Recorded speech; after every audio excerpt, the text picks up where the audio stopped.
तू हमके इतना बदनाम करतारू तबो हमार दिल ना दुखाई।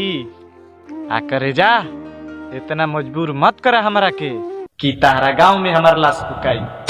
जान जान जही तू हो, पहचान जही तू हो, जान जान जही तू हो, पहचान जही तू हो, छन छन छछ कि ऊ हमार दिल तोड़ के केहू और के साथ अपन दिल लगावतिया।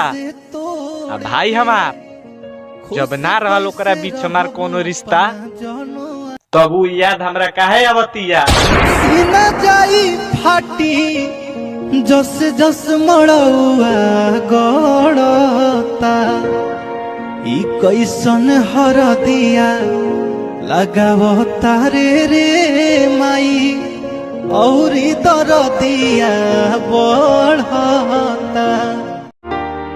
अरे कि तू हमके छोड़ दिल बारू तो हमारे अब तू जिक्र मत करा। आ करे जा हम अपना दर्द में खुश बानी, अब तू हमार फिक्र मत करा। दिल के बुझी नया रहलू न हमारा भाट गइल जहर खा के मरम आ ना सहम अपन अपमान के, आ ना देखल गई जोड़ी भगवान जे जुदा कर देला हमारा जान से। गइलू